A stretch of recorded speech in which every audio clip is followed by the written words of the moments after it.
Welcome to Frickety Frack. We do talk back. Thank you for joining us this episode. Hello, my name is Jeff, and I'm Frick. Hello, my name is Patrick, and I'm Frack.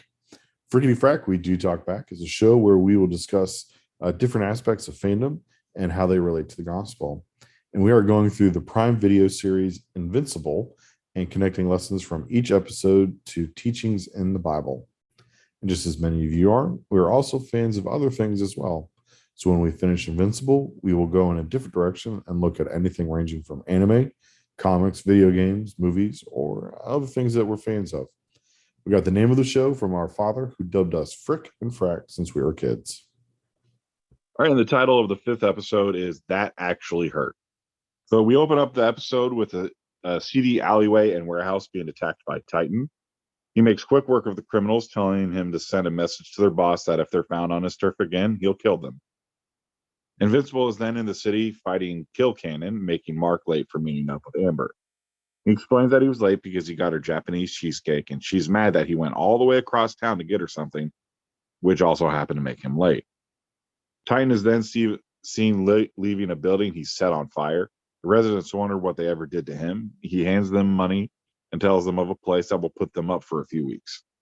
Mark is then late to work at the Burger Mart due to fighting another villain in the city, and he decides to just quit instead of continuing to do the job.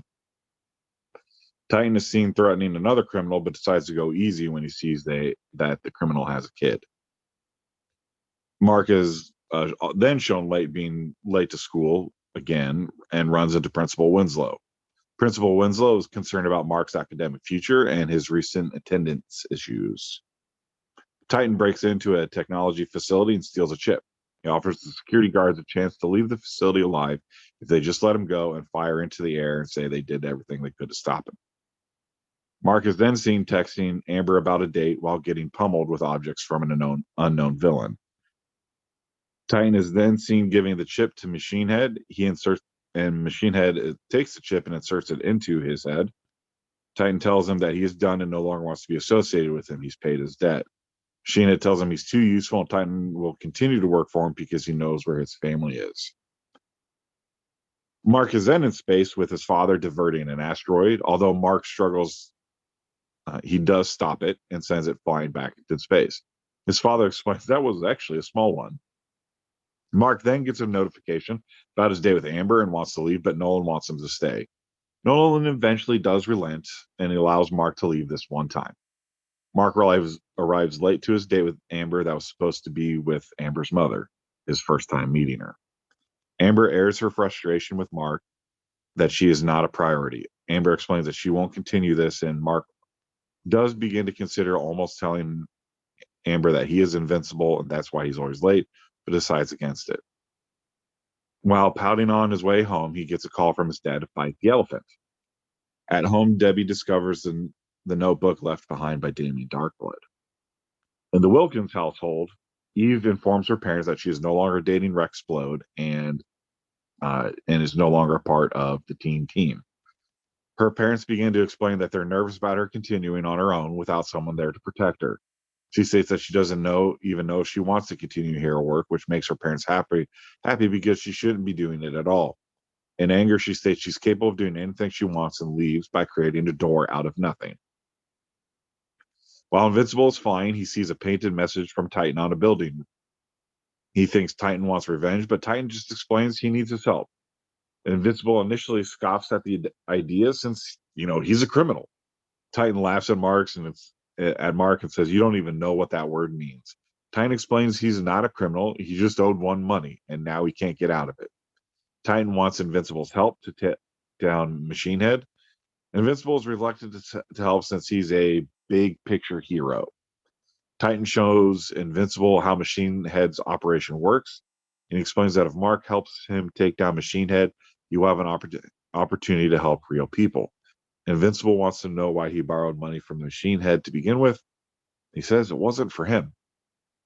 At home, Mark is seeking the advice of his parents on whether or not to help Titan with Machine Head. Nolan thinks it's beneath him, but his mom thinks helping anyone is never beneath him. At Guardians HQ, the team arrives from stopping the Lizard League from turning people into snakes. They celebrate with beer, and Black Samson is upset with the celebration since there are 12 people in the hospital since they were not acting as a team. Debbie and Nolan continue to argue on whether or not Mark should help Machine Head. Nolan doesn't think Debbie gets it, gets what he and Mark goes through, but she reminds him that she's the one that taught him how to be a hero on Earth in the first place. Amber tells Eve that Mark is helping her at a community center that she claims as a second home. It also happens to be one Titan's family frequents. Amber asks Eve if Mark has been acting weird, and she doesn't know if she can keep up the relationship. Eve does vouch for Mark. Titan takes Invincible to Machine's Head's penthouse, and he agrees to help him. The Mauler twins are reunited when Robot explains he needs their help and will make it worth their while. Debbie sends Nolan on errands across the globe in order to get a few minutes at home alone to snoop. She does find the remnants of Nolan's suit from when he fought the Guardians. Invincible and Titan begin their assault on Machine Head only to find out it's a trap. Titan and Invincible are getting pummeled when Invincible snaps and takes out two of the villains quickly before getting put down by Battle Beast. Omni-Man is seen outside the penthouse watching. The Guardians arrive and temporarily turn the tide before they all take a beating. When Invincible, Black Samson, and Monster Girl all take extraordinary beatings to the brink of death, the Guardians rally and take out all the villains except Battle Beast, who finds the fight beneath him and leaves. Titan leaves Invincible saying sorry, but he needs to take care of his. Cecil arrives with the GDA and begins emergency medical procedures on Black Samson, Invincible, and Monster Girl. In treating the scene, Cecil has Donald grab some of Mark's blood, as well as the advanced microchip Machine Head has. Titan shows up after everyone's left, being revealed to have orchestrated the event in order to take over for Machine Head. It is revealed that the scientists for the GDA are testing different methods of attack against Viltrumite blood, Mark's blood. So this episode, we have one of the biggest reveals or first appearances for Invincible fans because of a big fan favorite of Battle Beast, who was played by Michael Dorn, who also played Worf on Star Trek: The Next Generation and also Star Trek: Deep Space Nine, among a plethora of movies. Has he shown up in Picard? He doesn't show up. He doesn't show up in the first season. I haven't watched the second season yet. Okay, I haven't watched any of it. And then this is also the first appearance of Machine Head, who's played by Jeffrey Donovan, who Jeff and I love on the TV show Burn Notice, who played Michael Weston, the lead character. One of the things that just real quickly that I absolutely loved about Machine Head is that Jeffrey Donovan's voice is manipulated by auto-tune, and it is not even like good. It's not in an attempt to make it sound good or anything like that. It's just an attempt to make him sound, like he's got a machine head. Yeah. And it is absolutely phenomenal. Absolutely love that trick on it. And that was great. And I don't know if I could honestly picture a better voice for Battle Beast than Michael Dorn. And or my favorite character on Next Generation. So anytime that he gets any opportunities to act or do anything, I'm all for it. I love me some Worf. Yeah. And so like I know there's talks of like a live action Invincible. If Battle Beast does play a part in it, they need to have Michael Dorn do the voice for him. It won't work real well for him to do the physical because he's over 60, I'm sure by now. Yeah, easily, I bet. But his voice is perfect for Battle Beast. Battle Beast just needs to be a CGI person. Oh yeah. Well, there's going to be heavy CGI makeup and effects and that sort of stuff for Battle Beast. And does eventually show up with Machine Head. I love that that the glitchy sound, I'm using air quotes here, of when he when his voice auto-tunes. I love that it's seemingly random, other than sometimes when he's like gets worked up, like it does that a little bit, but it's also just random times when he's speaking, like, so it's not even just a reflection of emotion. It's just him talking, where it just goes. It's like the old dial-up sound. Um, uh, and with that, I love one of my favorite things in comics, and Invincible. This episode does this as well. I shared this one when I did a review of Astro City #1, where one of the things I love is when comics or superhero stuff really gives us a glimpse into what henchmen and those kind of people go through. And so when Titan breaks Machine Head's desk, it's like, and you've got to pay for this. It's like, oh, Yeah. I mean, the It's like, this is face is imported just great. Italian. Yeah, this is Yeah, imported Italian in oak. Italian maple. Yeah, and so it's like, and he's just like, ugh. And it's like, and like it's very visible that he is displeased that this is now a part of his problem. Yeah, And like, so it's just, and he's got a rock face where it's not really supposed to show emotion, but the animators did such a great job that even his rock face showed yeah. the ugh behind that statement that he just said. And now we did miss one other very important first appearance, and that is Principal Winslow. Mm-hmm. Yes, that's not a mistake. Principal Winslow. And let me tell you how happy it makes me that Principal Winslow, they got Reginald Vell Johnson to voice him. Absolutely love it, because it's just like, because the character in the comics, and they do this in the cartoon as well, but in the comics, which is the cartoon is based off of, the high school that they go to is called Reginald Vell Johnson High School, is it not? Yes. And so the creators of Invincible love sitcoms, and so if you actually were to collect the individual trades of the series, with the exception of like maybe two of the trades, maybe There's a few. there's a few, Yeah, the um, two that I can think of off the top of my head, but I'm sure there are more. But most of them are named after a sitcom.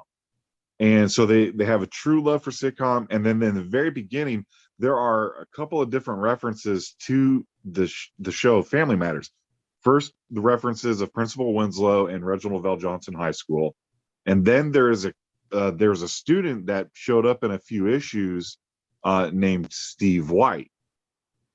That is a clear uh, uh, play towards Jaleel White's character, Steve Urkel, by combining the his two Steve and the names. White. Yes, combining the two names from the character and the actor, just paying homage to the show Family Matters. And so this made me so happy. You have no idea at just how happy that it's just like, man, are they gonna have Principal Winslow show up in the show? And if they do, are they gonna get Reginald Vell Johnson to voice him? Because that will be amazing. And the Yeah. fact that they got it, they absolutely got it. It makes me so happy. And again, my hope beyond hope is that when they get around to doing the live action show, if they show this aspect of Mark's life in the Invincible live action movie, you got to get Reginald Vell Johnson to play Principal Winslow. Yeah. You just got it. If they get this done in time, I hope he'll still be willing to do it, because I mean he's getting up there in age. Yeah. Um, but it's funny that with Principal Winslow, he played a much bigger role in the beginning. Yeah. He's actually the one who helped Mark come up with his name as a hero, and so that's one of those fun things and so I know they had to minimize his role because they just didn't have that much time, Right. with just the 8 episodes of this first season.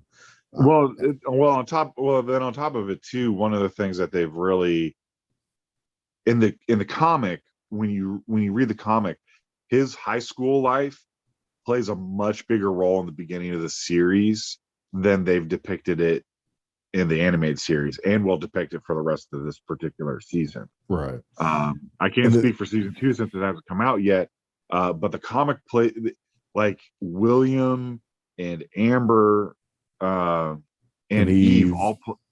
Eve all play a much bigger role in the comic in the beginning than they do have in the show. Now, don't get me wrong, Eve and Amber do have very significant roles, but it's it's not as superhero-y in the comic, if that makes sense, as it is in the beginning. It's very much a high school comic that so happens to star a superhero.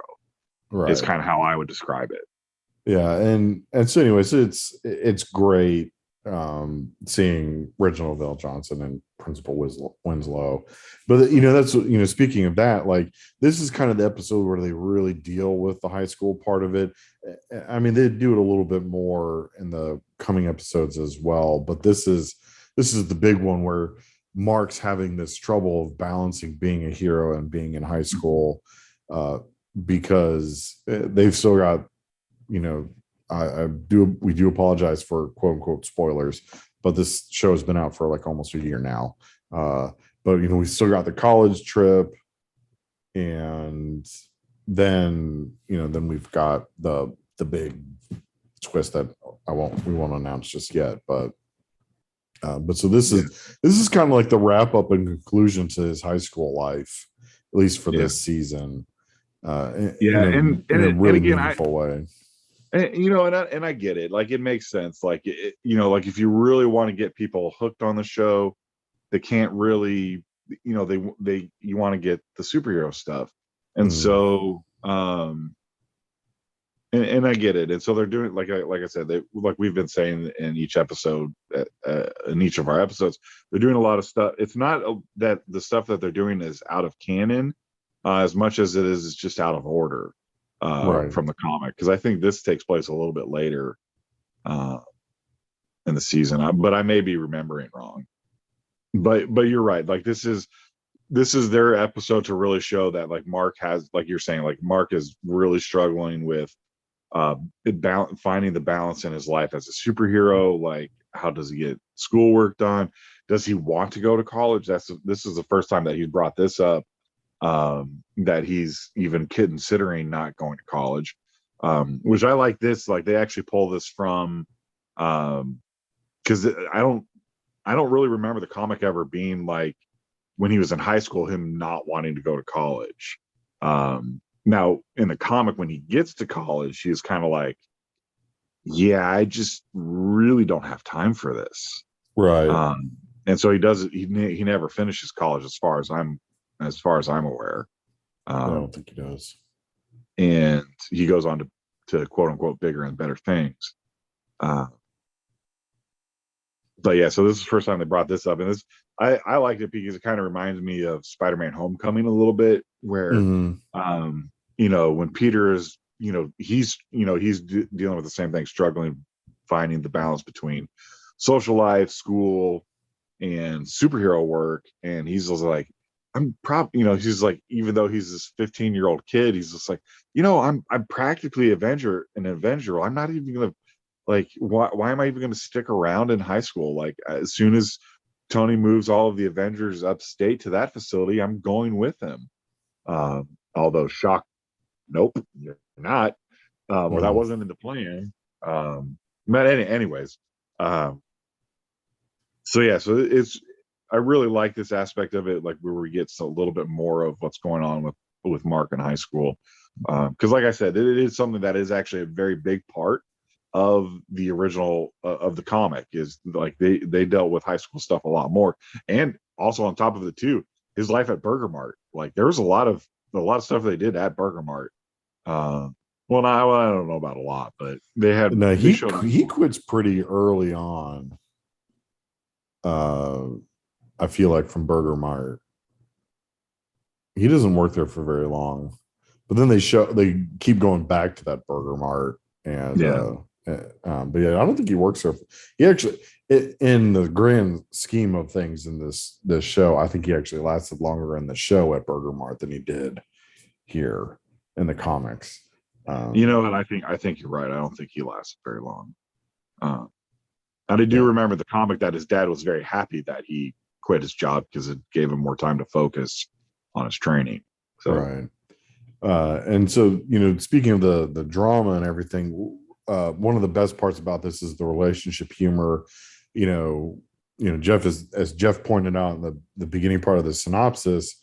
Uh, he's like, I know I'm late, but but you won't be mad because I got you that Japanese cheesecake that you really like.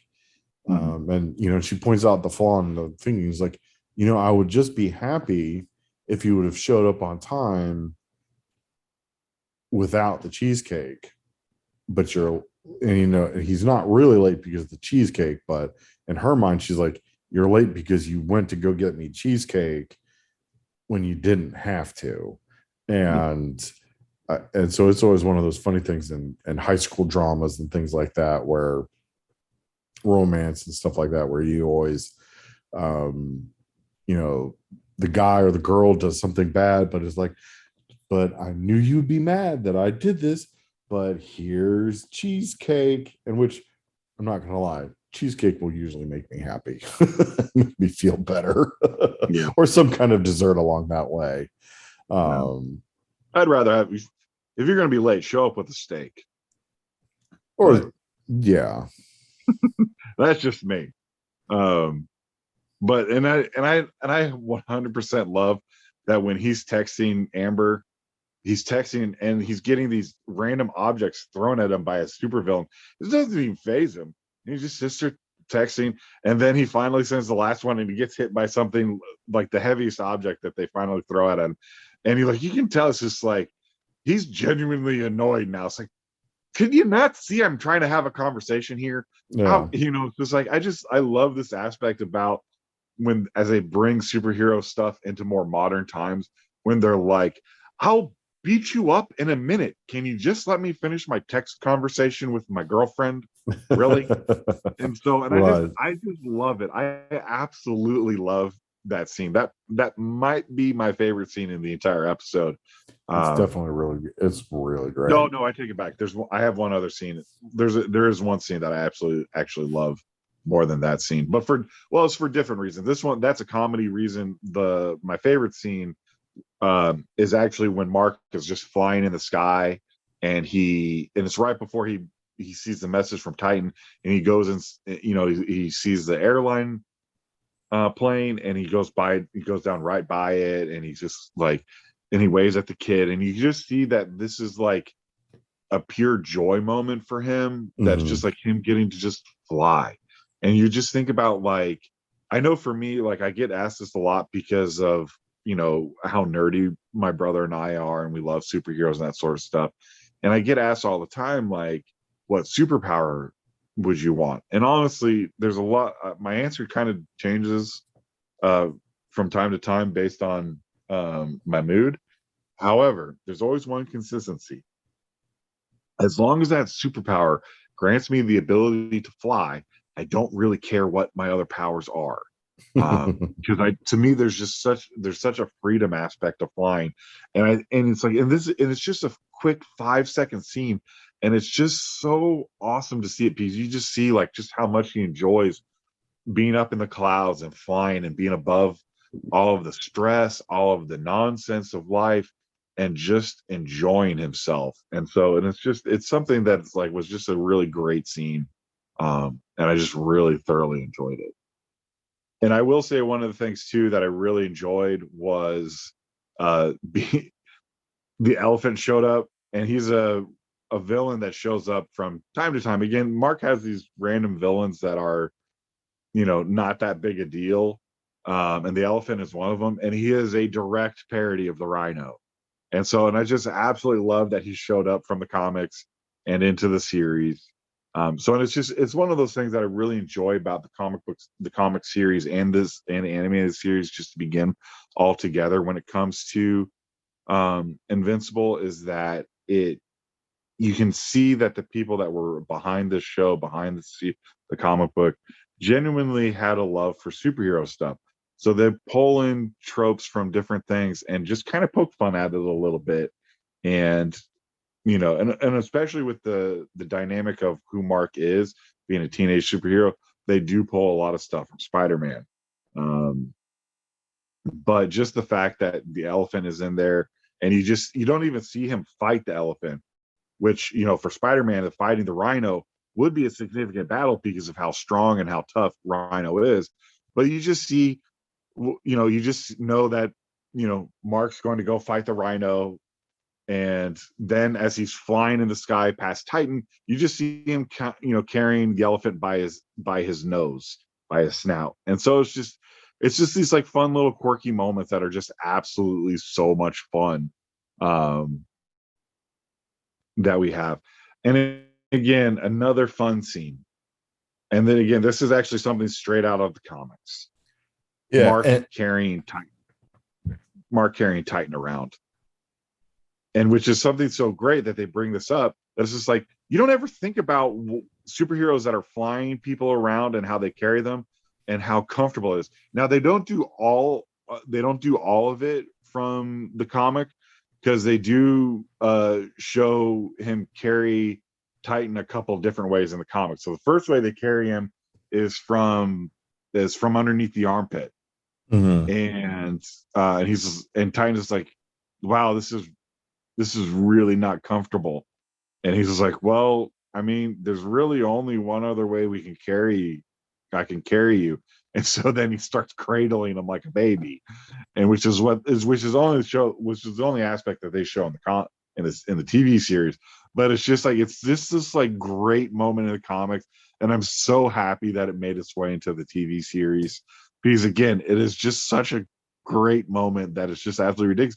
And again, it points something out that we don't really see a whole lot in comics. It's kind of like, Yeah. they're like, how are we supposed to carry you? Nightwing, most recent issues of Nightwing kind of cover that because he partners up with the Flash, and so they've discussed that. And I've gone back and have read the new Teen Titans run by George Perez and Marv Wolfman, which if you have not read them, please do. They are phenomenal comics. But one of the most funny things, after having read all these comics and seen all this stuff where, people finally started pointing out how uncomfortable and awkward it is to see super speed people or people who are flying carrying the non-powered people. I kid you not, Starfire is cradling Robin in almost every single issue that they're in together, and they're traveling, like, and Robin's sitting cradle, so he's sideways, he's perpendicular to Starfire, but also pointing and giving commands to everyone on the Titans, telling them what to do while looking absolutely ridiculous. Well, and it doesn't help that he's still at this time still wearing the speedo look for Robin. Yeah. Uh, but Well, yeah, so they actually, actually bring this up in an issue that just came out not too long ago, in World's Finest #2, being done by Mark Waid, and Supergirl and Robin team up to go do something, while Batman and Superman go to team up to do something. And Supergirl is she's doing the shoulder fly, and he kind of points out, so again, it's like, I actually, in all honesty, when I saw that scene, I instantly thought of Invincible. mhm. And so I don't know if that was Mark Waid homaging the Invincible series or not. um, but yeah, I really got a kick out of that. Yeah. And so one of the things that, like, we've kind of touched on this on the different things. So the plane scene is kind of it's a callback to the first episode when he flies for the first time and he almost takes out a plane because he's like, oh my gosh, what am I doing? And but then also he's struggled fighting, and now he takes on the elephant and is dragging him by the trunk. And so one of the things that I've appreciated about this is that really kind of up until this episode, we haven't really seen Mark do well. And so this is the episode or story arc when the hero is like, oh yeah, you know what? I'm great. I'm really good at what I'm doing.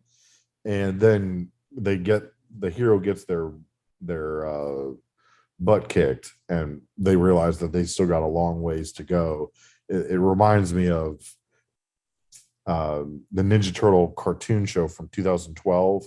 There's a time when they're beating, like they beat all of Shredder's henchmen so soundly that they feel invincible. Then Splinter's like, no, no, and is the wise master and tells them, they're like, no, no, you guys still need training and to work hard. And because they don't listen to Splinter, they end up having a really major defeat for them. But anyway, so that's what I really connect with this episode in that way, because it's a very standard trope for hero work, but it's always such a great episode and a great story to experience with the hero and their growth.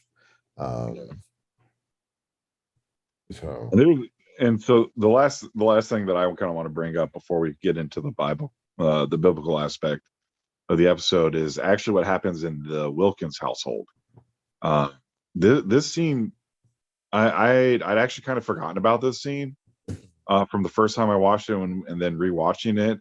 And honestly, part of this is like I hurt for Adam Eve in this episode because it's like her, she legitimately is one of the most powerful superheroes on the planet. She can rearrange things at a molecular level. So there's not a whole lot she can't do in terms of power. And so the fact that her parents belittle her and think so little of her, because I don't care how you want to put it, they think little enough of her as a hero that she has to have a big, strong man, Rexplode, there around to keep her, to help her stay safe. Which, in fact, she's more powerful than Rexplode. Yeah. And I'm sure she actually kept him alive more than he ever did. And then on top of it, too, like the whole, it's like, forgive them, guys make mistakes. No, it's just like, again, the discussion can be a little different when it comes to cheating on when you're married. That's a discussion for another day. But when you're dating somebody and they cheat on you, why on earth would you stick around with them? That doesn't make any sense to me.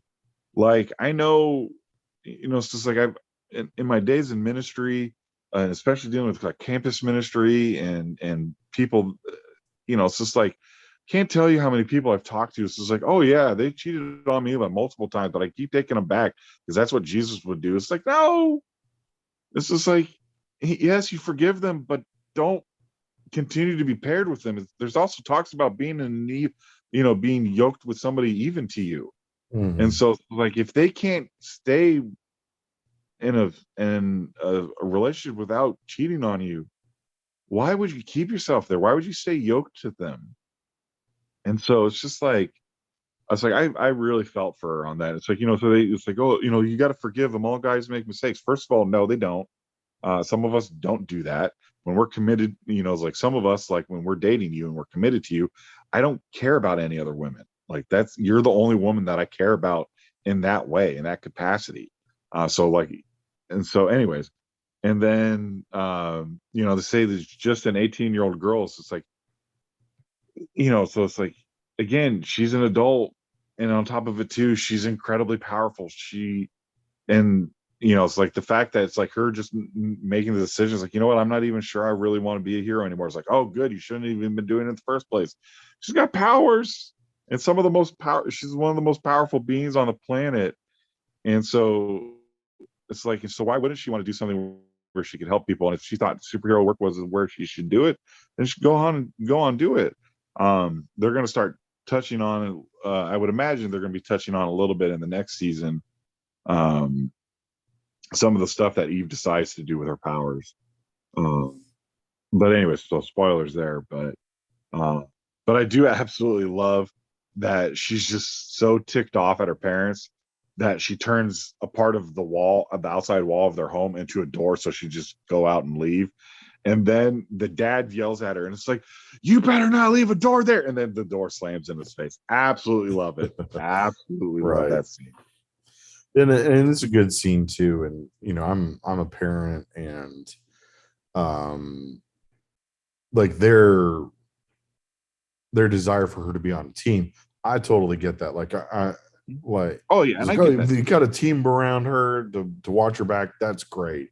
But I agree with you. I've got three daughters, and do I want them to get married and happily married and everything? Absolutely. But I also want them to know that, they're not. Well, if that's what they want, Yeah. But anyway, so I'm just kind of like, the relationship with the Wilkins parents is always interesting, to say the least. Yeah, and we And don't even know, all of it yet. Like right. that'll come with time. There's Yeah. some stuff that's going to be revealed.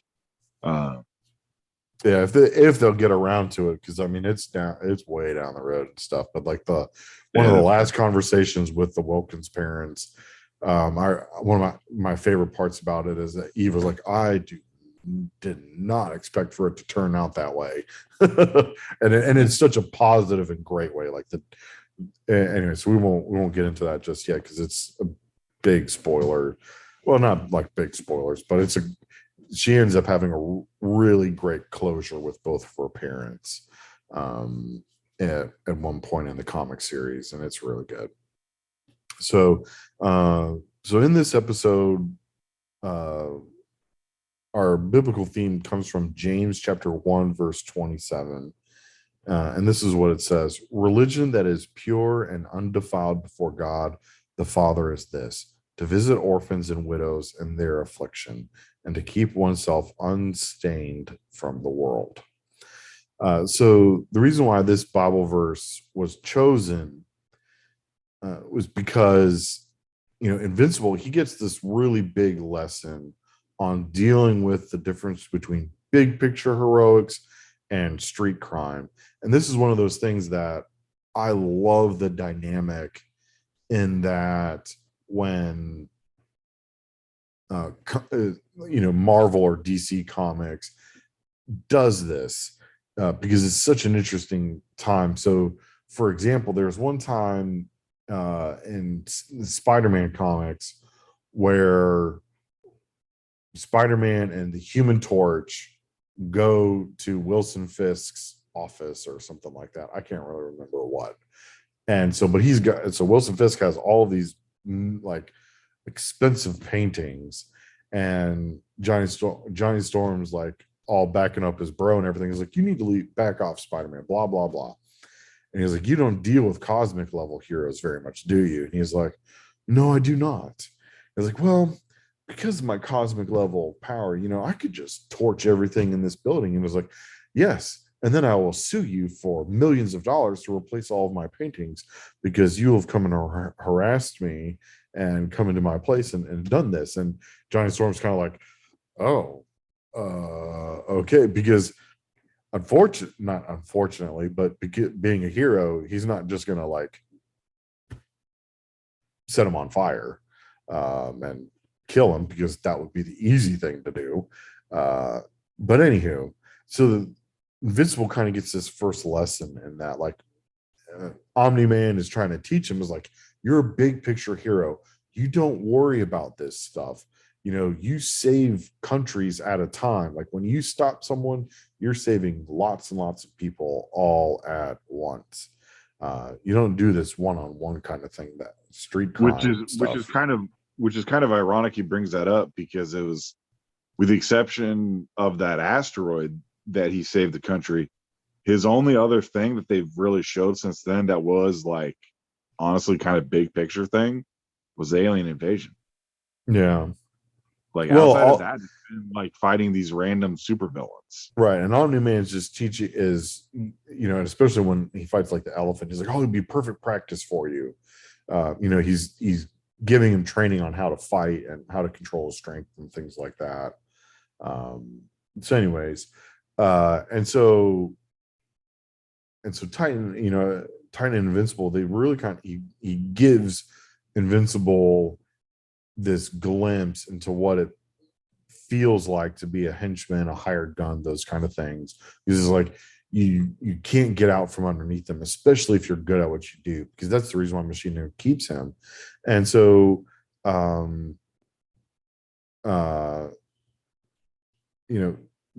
this conversation that he has, and he talks about how,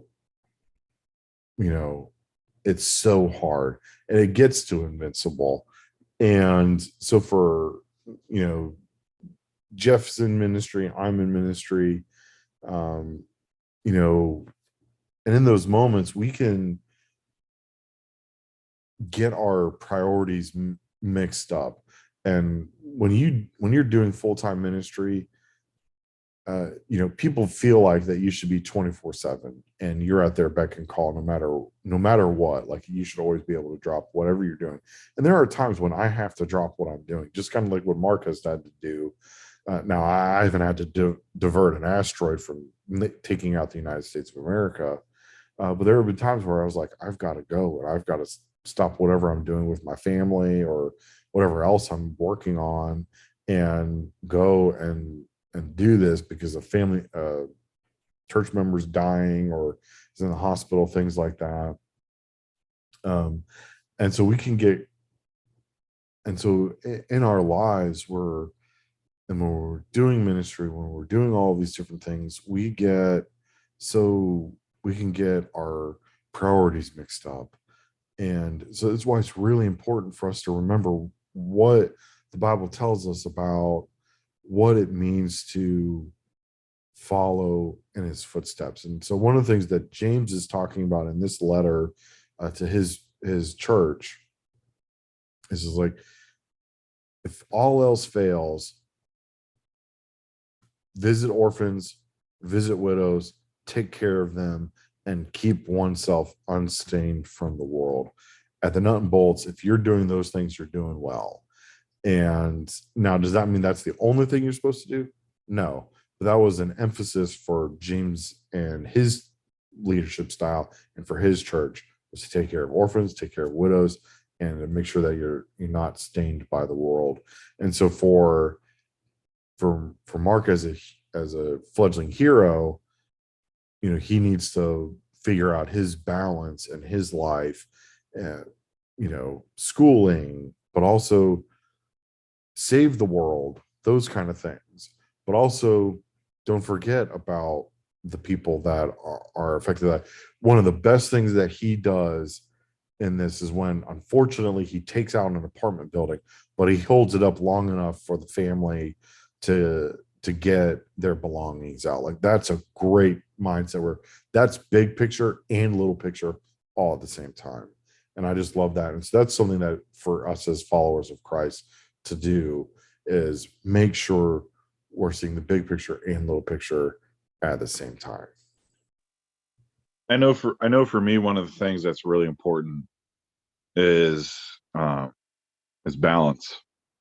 And so one of the things that I would get into, uh, I would have some issues with when it comes to ministry, is so often ministries, especially campus ministries, were so focused on trying to keep kids in the church that they were actually pushing them out, because they were so focused on trying to keep them there, keep them happy, keep them satisfied, that when other things came around and, you know, like maybe something didn't go right their way, you know, bad stuff happened in their life, they would blame the church. And so when you focus so much on just keeping the same people that you already have there, instead of trying to grow the ministry, try and grow the kingdom, um,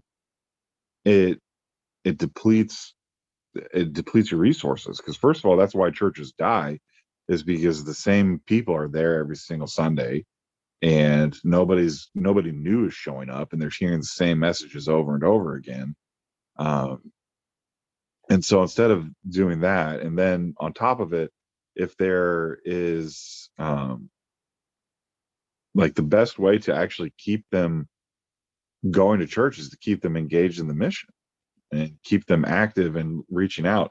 You want to keep them safe, make them dangerous, make them somebody that uh, that Satan fears.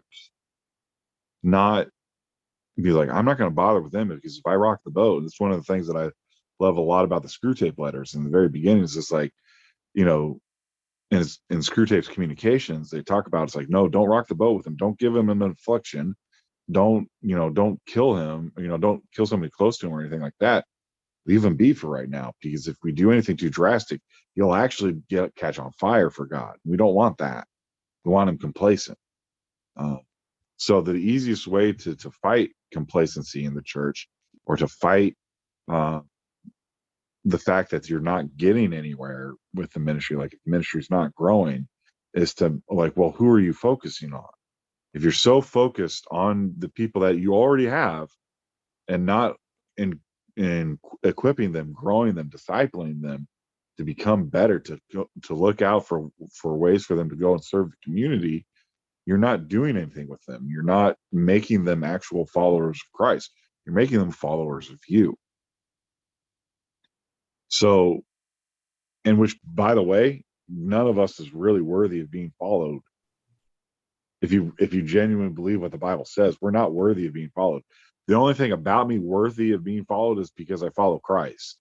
And so my job, my goal is to be as like Christ as possible. Mm-hmm. And so, and yes, that means looking out for people that a whole lot of people get uncomfortable around, whether it's the homeless or orphans or widows, older people. Those are things that make people uncomfortable. But those are people that God loves and are often neglected by society. And so it's our job to find the people that society rejects and look out for them, love them, show them that Christ died for them, to show them that God loves them and wants to be in a loving relationship with them through Christ.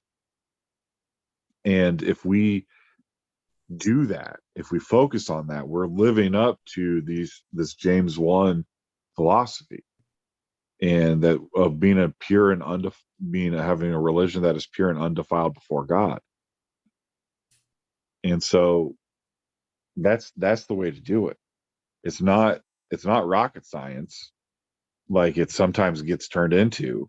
Uh, Now, how to best reach out to people? Now, yeah, there is some science to that changes, and that changes with the times. But the core sentiment should not change. It's the fact that, like, okay, we need to be reaching out to people. You need to disciple, and you need to be discipled. Everybody needs that. Everybody needs that in their life. Uh, and so you want to have that undefiled, that pure religion. That's how you do it. Uh, and so it's just something that's really important, that I think is important for us to understand. And I think one of the things that's really great about this particular episode is that, yeah, Mark has been so focused on big picture stuff, like, and it's very important. Like, it's great that they showed it in this episode, that what brought him back down was the fact that he was flying up in the clouds. He was, waving to the little kid on an airplane, and then he sees his name written on a building beneath him. And the fact that he doesn't even really understand what it's like to be a criminal. It's like, it's hard to break that cycle. And so, uh, and again, it's the same thing with ministry. It's really hard to break the cycle of just looking out for your own. And don't get me wrong, don't misinterpret this. I do think it's very important to look out for the people in your ministry. However, the best way to do that is to equip them to go out into it. Because believe it or not, they're going to experience the world whether you want them to or not. They're going to be exposed to things that you don't like, that you don't agree with, and that you believe in. Now it's up to us to equip them to be able to handle it. And unfortunately, Mark was not 100% ready or equipped to handle this situation that he's put into, that turned very, very ugly for him in this episode. So, Freck, how would you rate this episode? I'm going to give it a perfect 5. There's, watching it and having watched it for the second time now, there's nothing really wrong with this episode. There's great character moments. They're setting seeds for future events. I mean, one of the things I forgot to mention that I loved was Debbie being a super sleuth. and doing a great job. Like, she outsmarted Omni-Man. And Well, see, one of the things that I even liked about that scene is that just before she gives, like, there's a moment where she was thinking about giving up because she was like, "This is my husband. I love him, mhm, and so why am I being so paranoid? Why am I so concerned? I love him. I trust him." But then it's just like that little nagging in the back of her head is pulling at her, and it's just like, yeah, right. that was a great scene. Yeah. So anyway, so I mean, the action's great. Battle Beast was awesome. Uh, Machine Head was great. There's nothing wrong with this episode. It is a perfect 5. Well, I hate you because I want to give it a 5 too. For pretty much the exact same stuff. Like everything about this episode, I honestly, I'm trying to think. Just because you said there's nothing wrong with this episode, there's nothing you would change. I'm now racking my brain to try and think of anything that I would change from this. Um, and I just can't. I really can't think of anything because I really enjoyed some of the commentary that they did with this episode, with dealing with stuff that they didn't necessarily deal with at this early in the comic, with in which, in all honesty, one of the things that I do encourage people to go and read Invincible is that they do make commentary on stuff, but it's not ever like over the head bashing you and that sort of stuff. um, and that's one of the things that I really liked about this episode is that the the more powerful hero is the female of the relationship between Rexplode and Adam Eve. And they bring a point out, it's like she's more powerful than he is. They didn't state that, but it's obvious. It's she's more powerful than him. And you're more concerned about her safety. And it's like, which no, don't get me wrong. Parents, be concerned about the safety of your children. Doesn't matter how old they are. Be concerned for their safety. However, but the fact that you degrade her by saying, "Oh, you need this big, strong man to take care of you." Boo, boo on you, Wilkins parents. But I do, but like Patrick said earlier in the episode, I'm okay with them being like, "Well, you don't have the team with you anymore." I get that. It's just like if my kids were to be teenage superheroes, be blessed with superpowers, um, I would want them to be working in a team so they have people to support them and go by, to protect them and look after them. But I don't care what their gender is, um, just as long as they can do the job. Right. Uh, and so, and again, but again, like this episode, it points this all out that it's like there's definitely some, and again, there are definitely parents out there that would think that it's like, oh well, it's just like, just you should take him back. I'm sure he's sorry. Blah blah blah. And it's like, who cares if he's sorry?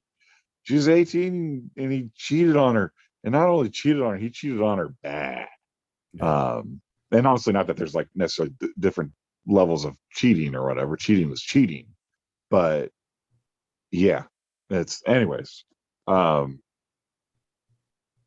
yeah, Battle Beast was just awesome, and then I love.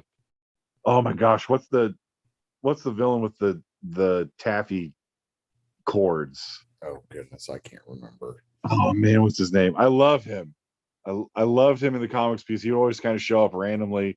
And again, like I was saying earlier in the episode, Mark has a bunch of these like random villains that, if you ever hear Ryan Ollie talk about him, he just gushes over them because they're absolutely ridiculous. Um, and they were so much fun to draw and so much fun to have around. Although Battle Beast is up there in his terms of love of creations. The Battle Beast is one of his creations and just absolutely love creating him. And he is so much Battle Beast is so much fun when he shows up. Whenever he shows up randomly from time to time, and he is a boss. Oh yeah. Um, Yeah, but yes, and I'll even one of my favorite things is even with the minor villains in the comics where he takes Invincible takes them out soundly. They always come back and they get better. And so like even the taffy guy, um they actually come back to him later on in the comic series, and he does something. I'm not going to reveal it because I just don't want to go there just yet. But he does something that increases his power significantly, where he actually does give Mark a very strong one for his money. And this is like experienced Mark. Uh, so anyway, so this is great episode, great comics. So it's just can't can't we can't gush about it enough. So all right. So as we wrap up, if anyone has questions for us about the biblical lesson that we talked about today, James chapter 1, verse 27, uh, or anything else that we've discussed, comics, anime, anything in general, just feel free to email us at frickityfractalkback@gmail.com or reach out to us on Twitter at frickityf or at frickityfrac on Instagram and Facebook. So go put some pants on and let's get into the sky.